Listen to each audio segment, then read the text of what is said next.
Welcome everyone to Dead Talk Live, and tonight we have our special guest with us, Cristina Rodlo. Cristina, thank you so much for being with us. How you doing? I'm really good. Thank you for having me. Very excited to be here. Absolutely, it is our honor to have you here with us. And I got to tell you, since No One Gets Out Alive has come out, you have become a hot item in Hollywood. The movie has come out to some pretty good reviews. Your performances is getting rave reviews as it should.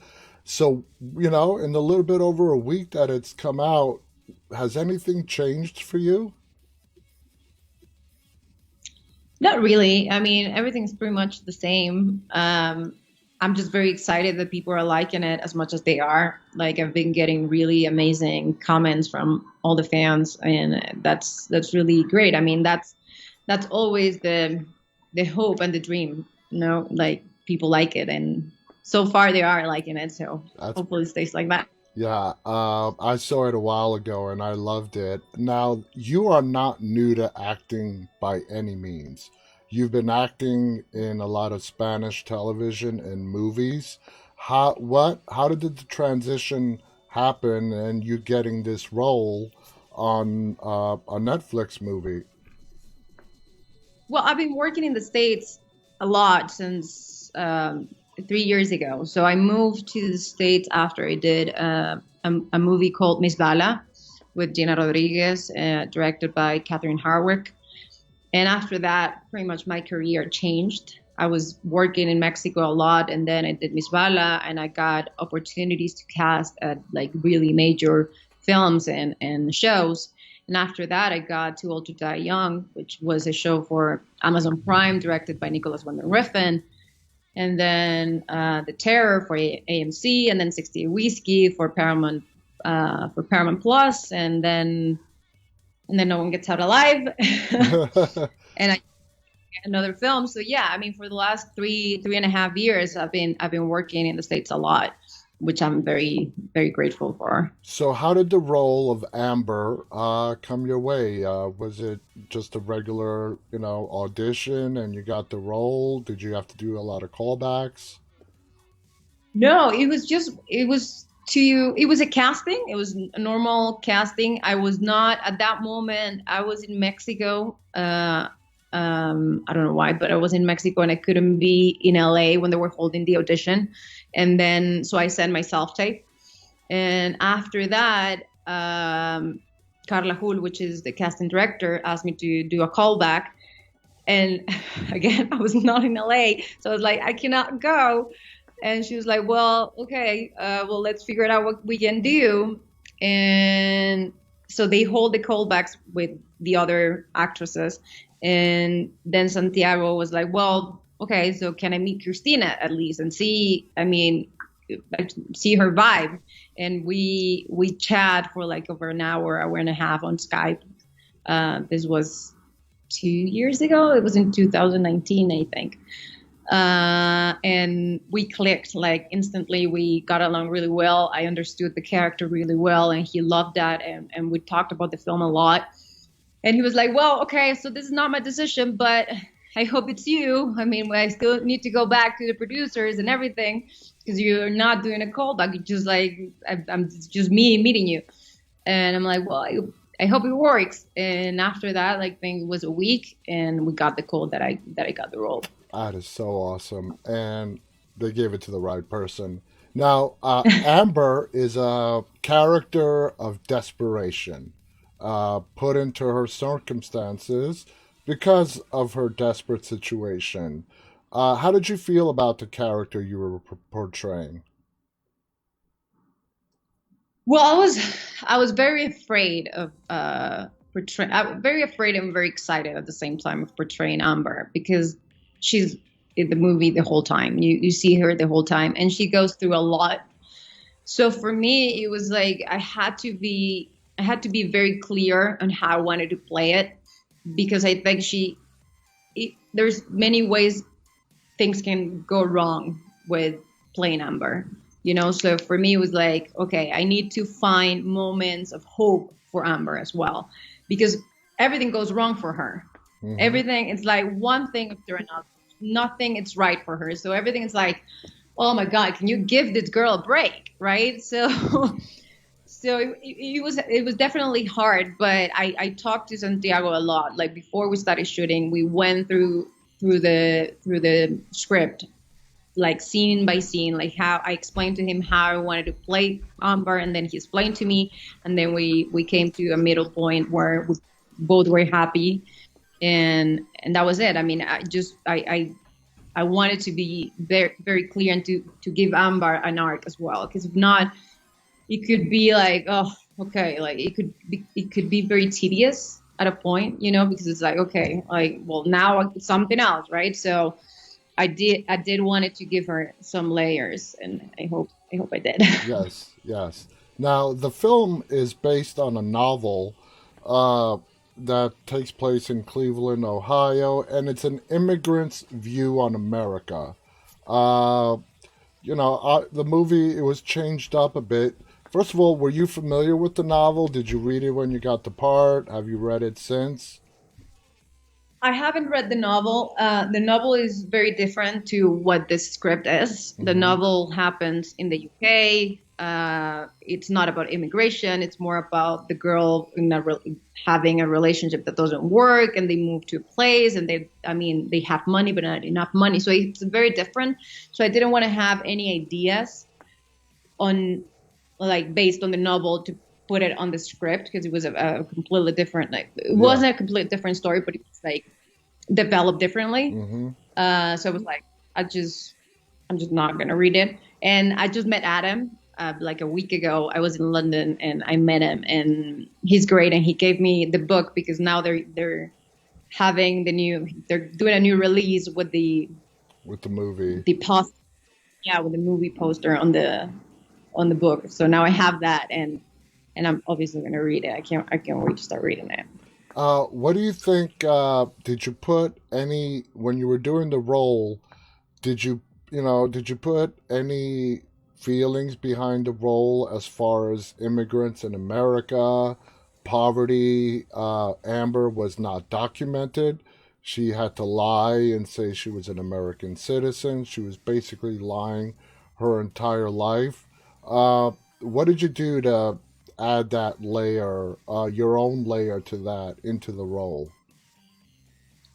Well, to me, that was one of the main reasons I wanted to do this role, because it was not a scary film just to be scary and entertaining. I think it had a statement, and that was the main thing for me. I love the genre, but I think this one had like a purpose. It was not only entertainment.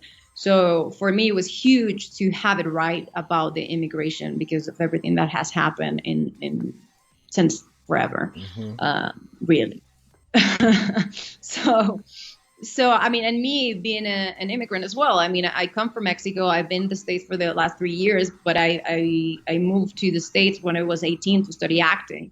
So like, and it's always a constant, you know, when you belong but you don't belong at the same time, and Yeah. you always feel like it's not your home but you call it home. So it's that very weird relationship, and for me it was very important that people can feel a connection with the immigrant story, and hopefully, like, for me it was like, if they can connect with Amber, if they can feel her pain, if they can see themselves as Amber when you are not an immigrant, so when you're like you, right? So if you see Amber and you're like, oh my God, this poor girl, well, this poor girl is every immigrant Yeah. in every single country in the world. Hmm. So if you felt that connection, then you should feel it with every immigrant that you see on the news, and that people have judged so easily, you know, like. So for me it was like, you see how she had hopes, you see how she had dreams, you see how she was really trying, and everything went wrong. Well, that's usually what That's happens, real you life. know.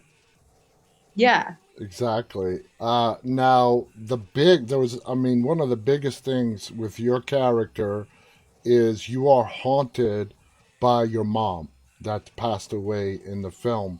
And the way I understood how you played the character, there was a part of you that held some resentment towards your mom and her sort of guilting you to taking care of her in her dying days, and you feel like you've lost out on some important years of your life.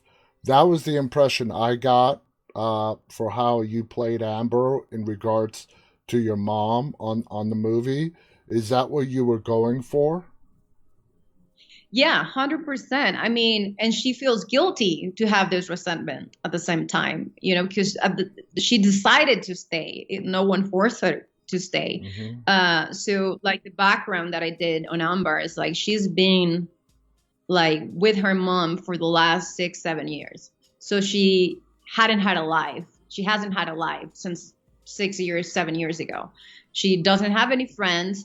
She hasn't seen anybody. She hasn't dated anybody. So Mm-hmm. like for me, it was like, of course she has a resentment. Of course she's like, I missed so much, and so for her it was like, okay, so now I'm gonna, and that's why also she cannot stay in the same city, right? That's why she has to go away. She has to start over, and the only way she can see herself starting over, it's not in Mexico. It has to be in another country, and the only family she has is it's her uncle in Cleveland. So she's like, okay, this could be my way out, right? So yeah, I mean, for Amber, really. Now, when you read the script, there's a lot of loose ends that don't get tied up with the supernatural aspect of the film, and Mark Menchaca's character, who he was on our show a couple of weeks ago. He's brilliant. First of all, what was it like working with Mark? It was amazing. I mean, like you said, Mark is brilliant. He's an amazing actor, and he's an amazing human being. And we met in Cleveland, and from the moment we met, it was like we knew each other from years ago, and we had an amazing relationship. And then when we were in Romania, we pretty much would hang out every single day. Like we were together every day. He's great. He was amazing, and he's a great partner on set. Like he's always there for you, and he always gives a lot. And I mean, to make his character so likable, like you kind of like root for him at some point. You're like, oh, come on, you're good. There's like the way he played it, it's so good. It's like, Well, it's like I yeah. I mean, told it's hard. him, your character, I felt sympathy for his character Yeah. because he felt this obligation to his brother, but he didn't have the guts enough to stand up to his brother at the same time and went along with him. And that's a very difficult thing to pull off and get it, seen through the screen. And he did a great job. What did you think of the whole, going back to my original question, with the whole paranormal aspect, with that box? Uh, a lot of stuff is left open ended at the end. When you read the script, what were your impressions of that aspect, the paranormal aspect of the film? When I first read the script, I honestly, I'm gonna be super honest on this. I went to Santiago and be like, "Can you explain me exactly what the box Yeah, because we don't does?" know. Because yeah. So I went to Santiago and he was like, "Yeah, no, no, no." And he had it very clear. He knew what the box would do, and he knew how it would look, and like he had like a very vivid idea of what was going to be. So he explained it, and I was like, "Oh, okay." Okay, yeah, I got it. But at the beginning, to be honest, I didn't get it either when I read it, and then Santiago explained it. And I think one of the reasons the movie works is because it's not explanatory at all. It's like it gives you the option to have like a lot of imagination, and like the end it's like up to you to Hmm. make. Do you think Amber stays? Do you think she leaves? Because like we shot a different ending where Amber leaves, and they didn't keep that. They kept Amber, like, you don't know if she leaves or stays. Yeah. Um, but I think it's very smart. I think the box. It's like once I saw it, I was like, oh, they did a great job. I think it's very smart. I mean, I don't know what you got from the box or what were your thoughts on it. Well, that's what I mean. Uh, it's not like you said. It's not told to us, which I like that part. I don't like it when stories are handed over to us step by step on a silver platter. I like stuff that's left up to the viewer interpretation. But when it comes to no one gets out alive in that box, there's a lot of room for interpretation. Uh, so I'm assuming what he told you about that box, you are not allowed to share, correct? No, I'm allowed to share. I mean, the box is like it's like quite simple. I mean, the monster wants people, Mm-hmm. right? So once you do, I do think because the ritual that Becker and Red do, you don't have to do it Yeah. because Amber at the end she doesn't do it, right? So that was their idea. They were like, oh, we need to do this because probably their father did it because that's how they started doing it, right? Yeah. So, but the monster, in my opinion, it's like as simple as I just want I want humans that don't want to be like they're ready to leave because that's why the monster lets me go because she's like, no, dude, I'm not ready. I still have a lot to live and I'm not going away. You're not going to eat me. And that's why the monster is like, oh, well, okay, if you don't want to come, it's all fine. Like, I think the monster is kind of like nice in a way, you know? Okay, well, I mean, the boss is the monster. that makes more sense. That does make more sense. Uh, do you like the way the story ended? You said they shot an alternate ending. Between the two endings, the one that they decided to go with, are you happy with that choice that they made? I'm happy. I think the ending looks amazing, and I think it's like it gives room to people to talk about it and share what they think would happen. In my opinion, Amber would never stay. Mm-hmm. Yeah, I mean, she got healed and she feels the energy and she feels the power that this monster gives to her. But she's like, now she's too good. She's nice, and she just saw her uncle being killed, and Mm-hmm. she just killed two people. So I think she like, there's no way she would stay. But I love the way they ended it. And the way at the end how Amber becomes empowered, how did you do that shift when you were playing her to this girl who's desperate, does not want to go back to the building, has to go back to the building? She's lured back by Red with that fake promise that he will give her the rent money back. And, she gets caught, the monster, and that whole empowerment that you talked about. How did you shift gears from that old Amber to the one that we saw at the ending? You mean at the very, very ending, or when she goes upstairs and starts Well, at the nailing very, everyone? very, I mean, at the end when she, like you said, she becomes empowered at the very, very end. Well, for me, it was like I really went through the whole thing. I was like, okay, I just encountered like the worst things possible, right? So, and my life is shit, and I don't have no way to go, and I don't have any money, and I just killed two people, and so that was going through my head when I was walking towards the towards the door. Mm-hmm. And then when she stops and she feels the energy coming through her, I was like, I what how I played it. It was like, wow, like this is how it feels to be happy Yeah. in a way, right? It's how it feels to everything is okay, which Amber hasn't felt it for the last 10 years in her life, right? So that's how I played it. It was like, oh my God, I haven't had this sensation, this feeling since forever.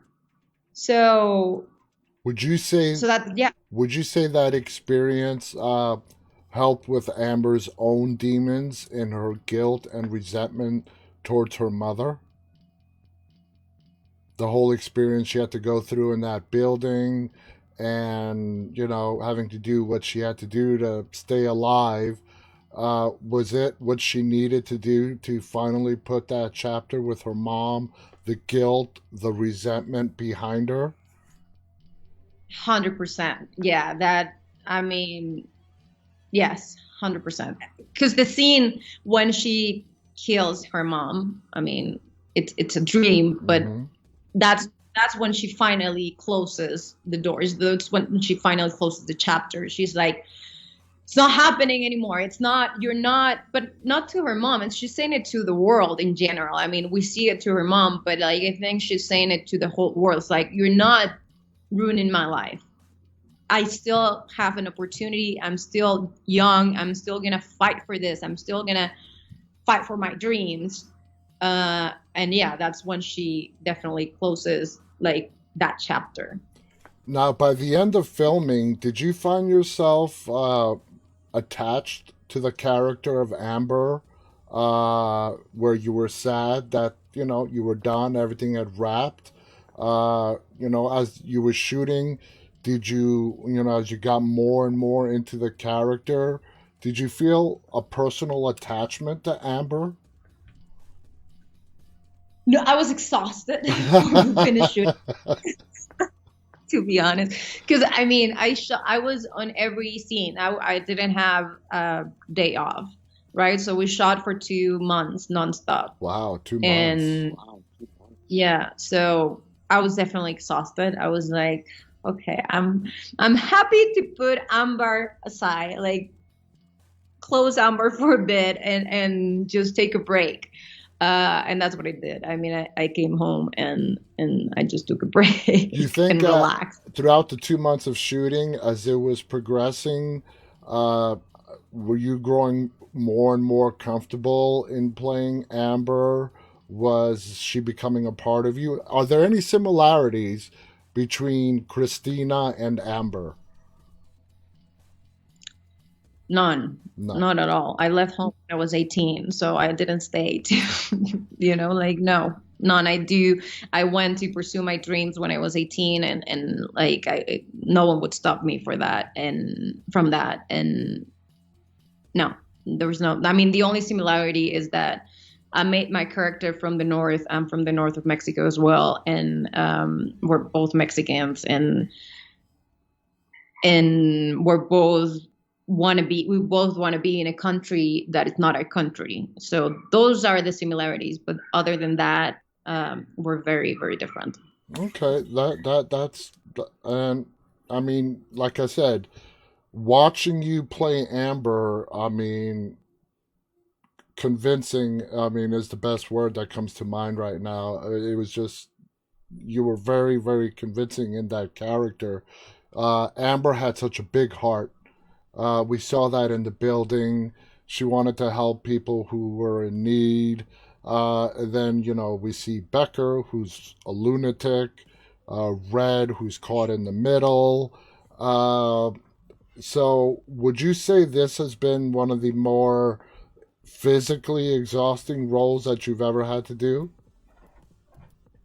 Yeah, I think this one it's right there with there were very different characters, but Too Old to Die Young is another one that I was exhausted after I finished shooting it. I was like drawn, like everything was out of me. Mm-hmm.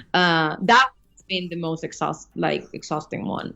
No, Too Old to Die Young, and this is definitely the second one.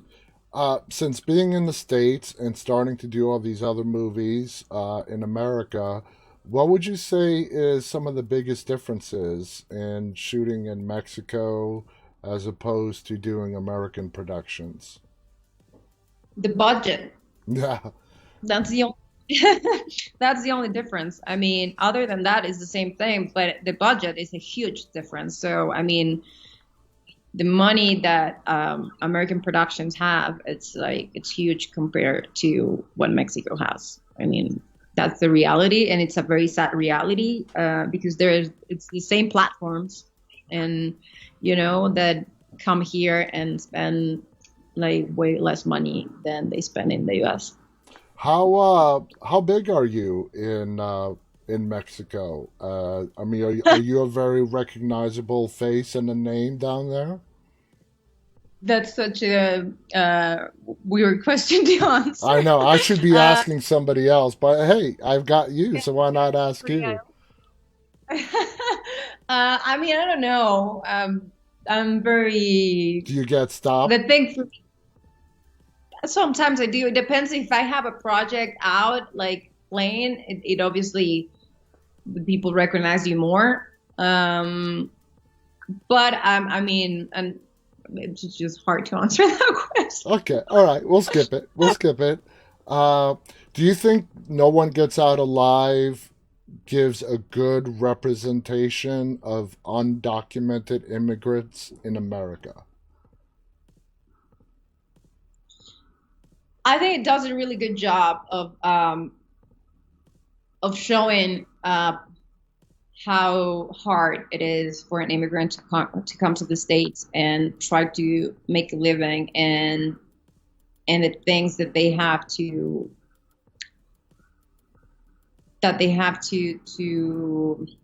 I'm blanking on the word, but like the things that they have to Adjust and just it's a different adjust. culture.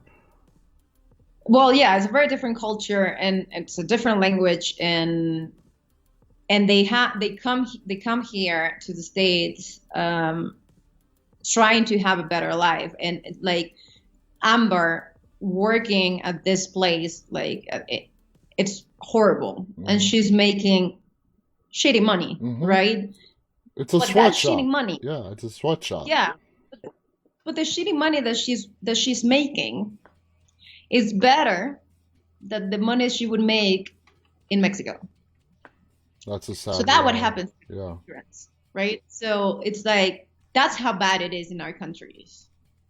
So for people to don't realize that, the people that complain about immigrants, is like, dude, they're doing the job that you're not gonna do because you're not gonna do it, right?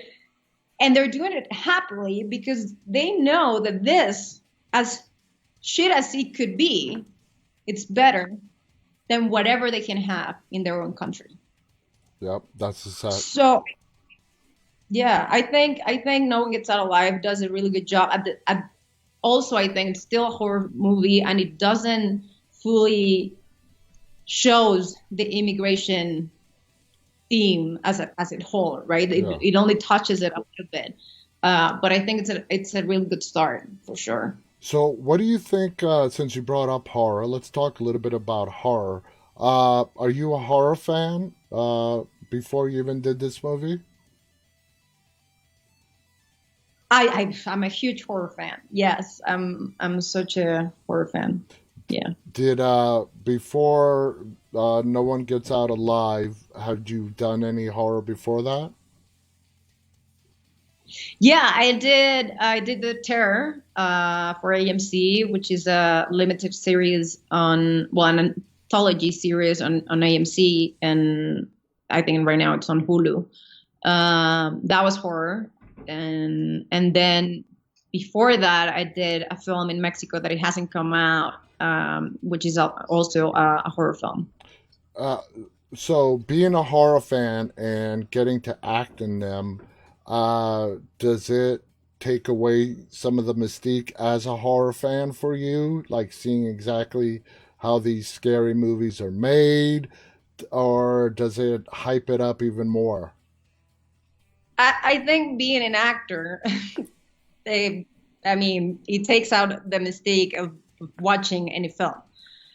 Just like that's the truth, Yeah. right? Because you unless it's really good film when you watch a really good film, then you forget about everything. Because usually when you're watching a film and you're an actor or you're in the industry and you know how it works, you're like, okay, how many times is this person or the director gonna cut? Or how many, like you're thinking about many things of the film, that the way they're doing it, right? So when you watch a really good film, you forget about that. So so the answer is like, in general, it has happened to me, you know. But then you watch Hereditary, and it's like, well, I completely forgot about everything. I was just like so into it, and it's like, this is great, right? And yeah, I mean, Hereditary. Talk about an amazing movie. I mean, talk about a hit that no one saw coming. Now, Yeah. what are your feelings in regards to uh, the type of subgenre like No One Gets Out Alive is the paranormal, supernatural type movies? Do those scare you more than other types of horror movies? I think it really depends on how well is ex executed, right?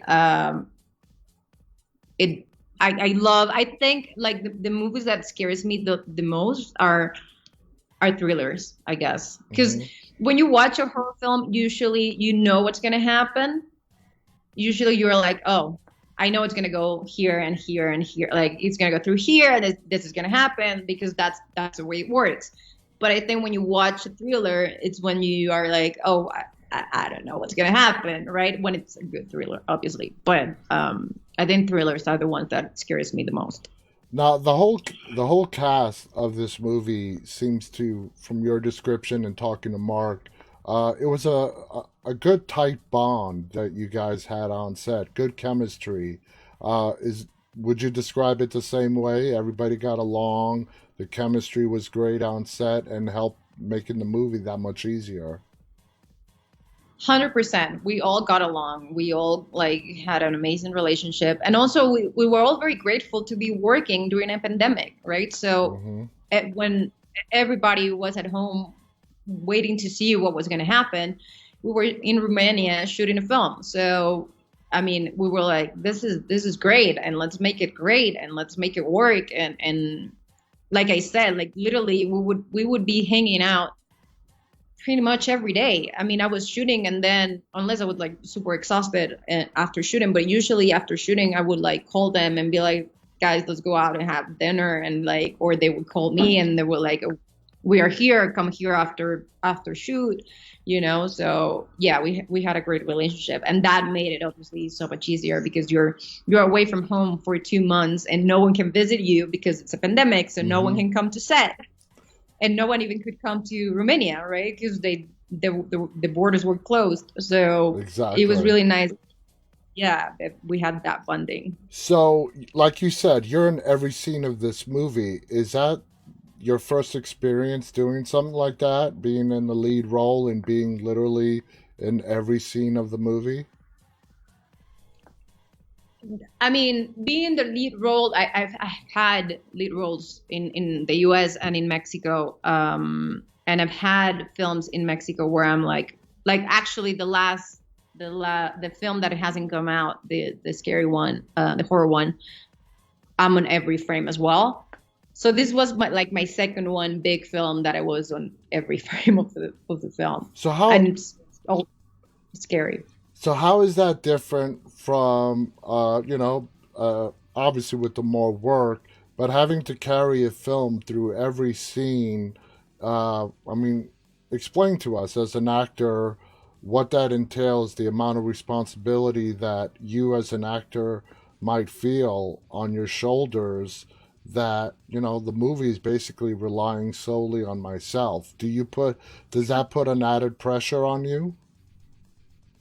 Oh my God, 100%. I mean, you every scene that you do, it's like I can't fuck it up. Like, like, because if I do, then it won't work, or it will look like it's gonna be my right. So yeah, it adds a lot of pressure on you, but at the same time, it's like if you do it right, then it's gonna be great for you as well. So I was just like very. I was very into the character. I was very focused on every scene, on every day of shooting, and like I said, like talking a lot to Santiago before we started shooting. And like one of the things that I usually do for my characters is to create playlists to the music they would be listening on that time, that specific time, and that helped a lot as well to keep me like focused and like always in the moment. So, so tell us about working with Santiago behind the camera. You told us before you started shooting how helpful he was in explaining stuff that you wanted further explanation on. When you actually, when you guys did start shooting, how did you find his directing behind the camera? Is he very easy? Did he give you a lot of leeway with your acting, or was he very strict, like he wanted it done a certain way and he didn't give you much wiggle room? No, no, not at all. He was very like open to hear what I wanted to do, and I was obviously very open to hear what he wanted to do. And also doing a horror film, like many of the scenes, I had to imagine a lot of things. So I would have to really listen to him and tell me like, listen, he here like a sound would happen and then a ghost will cross and then this would fall, so I would like need we would need to be on the same page for the scene to work, right? So it was very like a very we had like a really good connection, and we tried, sometimes we didn't as normal, but we tried to be on the same page all the time, because that was like the main thing for both of us. Because it at one if at one point we were not on the same page, then the scene wouldn't work. Because then he would have one idea of how the horror would work, and then I would have another idea. So the way I would portray the character, it would be wrong for what he would want it to do. So it was like a very close relationship of always talking to each other and always being on the same page. Is that especially important in horror, maybe more than other genres? Yeah, I do think so. And I think one of the main things is that the director has to have it very clear what he wants when he gets to post production, to the editing room, because if he doesn't, then it's gonna be a mess. And I think Santiago had a very clear idea of what was gonna be when he gets to the editing room, because and that helped me have images every time for the scary scenes. So, tell us, when did you first see the finished product? Did Netflix hold a special premiere because of COVID? No. When did you actually watch the final piece that we all got to see? I watched it, I think a month ago, like the very first time they sent me a link to watch it, and then a week ago they hold a special. I was shooting in London, and the production company Imaginarium from London as well. So they hold a special screening in London, and I was happened to be there, and I saw it again there, but I saw it on a big screen, so that was so much better than watching it on my laptop on I was working abroad, you know. So So, so I count last week to be the first time that I saw it. watching the movie as a fan of movies, horror, and acting in it, what would you say was your favorite scene as a fan in watching it, and what would you say was your favorite moment in shooting it? My favorite scene watching it, it was the moment where Amber is having a dream, one of her many dreams, Mm-hmm. and they're in the room, and one of the girls is singing, and so we hear the song, and Amber in her dream she awakes and she sees the all the women that Becker has killed. Yeah. That scene is my favorite scene of the whole film, Now, how about which is a but I loved it. I loved how it plays, and it really makes you want to cry, and it really, it's like, oh my God, this is like, it really touches you. Yeah, At all those least it trapped did. souls, they're trapped there. Yeah. And they're looking for help, and they're asking her for help. And that's why she's there. And it's like, oh my God. Yeah. Yeah. And the voice of Cosmina, who's the actress, I think it's lovely, and it works really, really well. Now, how about shooting? What was the most fun you can remember, on the set? I would say, I mean, there were many things that were fun, but I think the the killing, it was the most fun scene. I mean, spoiler alert. But yeah, I think when she comes to the attic, and Red opens the door, like all that sequence, I think it was the best that I mean, I had a lot of fun in many Yeah. scenes, but I think that one was, yeah, like the big moment. I mean, I remember when I was watching the film and those two girls that were in the building with you, where you started questioning, are these girls real or are they spirits? And did you like that aspect, that little twist where it had the audience guessing? Yeah, I think what Santiago and the editor did, it was amazing. I mean, it was like you were always wondering what was going on, right? You were always like debating, like it's like you said, is this real? Is this not real? Is this actually happening? Because we see Amber having a lot of dreams, so we don't know what's real and what's not. So yeah, I loved it. I think it's a very smart film, to It, be honest. it is. It is. Would you categorize this as a psychological thriller? I think so. I think it shouldn't. I mean, it has a little bit of horror and a little bit of gore, but I think it's more, like you said, it's more psychological thriller for sure, and suspense. Yeah. And with that mystique, with the box and the mystery surrounding it, obviously the movie is left to a possible sequel. You know, uh, as an actor, of course, I'm assuming you would love to come back and do a sequel to it. As a fan, would you say, you know what, the story is great, leave it as is?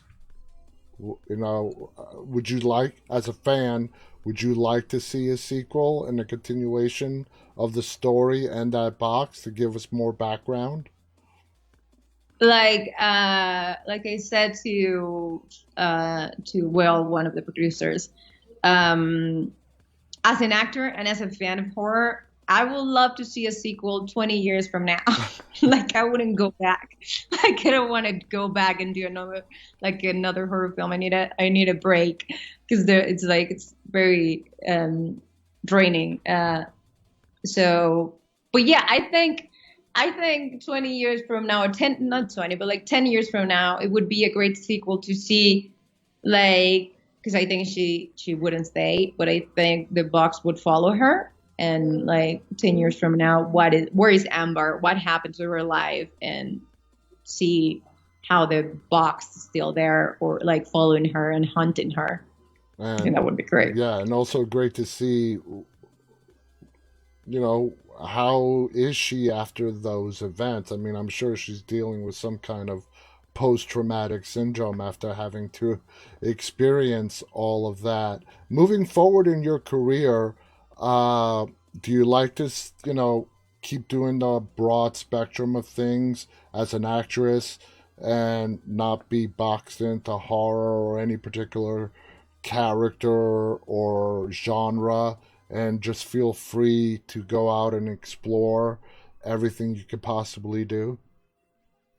Yes, I mean that's definitely what I've been trying to do in my career, trying to stay away from being one, just like staying on one box. Mm-hmm. I've been trying to do like different characters and playing them very differently. And that's what I want to keep doing. Like I said, I do want to stay away from horror for a little bit, because I've been doing three horror things in the last 2 3 years. So I think I definitely need a break. But I mean, in the meantime, I've been doing like things completely different. Like I played in 60 a whiskey a military, and then on right now the film that I just finished, I play a homeless who plays soccer. So I mean, yeah, I've been doing very different roles all like throughout my career. How hard is it to not get boxed in? Let's say you're going from role to role. Not you, an actor in general is going from role to role, taking the work, obviously, but they want to stay diverse and do a broad, spectrum of roles. How difficult is it to achieve that? It's very difficult. It's a lot, which is very hard for an actor. It's a lot of saying no to things that you're afraid you're never gonna work again, and you're like, I'm saying no to work, and then you're like, well, yeah, but I'm saying no to work because this is not where I want my career to go, right? So it's to be, in order for that to happen and to really happen, you have to be very coherent to what you want, to what you really want to do.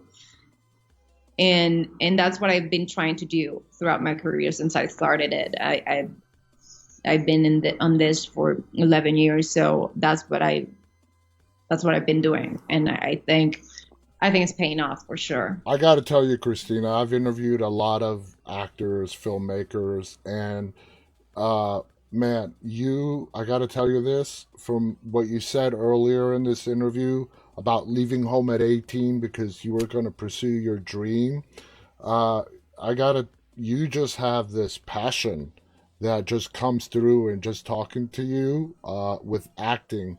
When in your life did that start? When did you realize that, man, this is what I want to do? Because you have a very strong passion for this craft. Thank you so much. Yes, I do.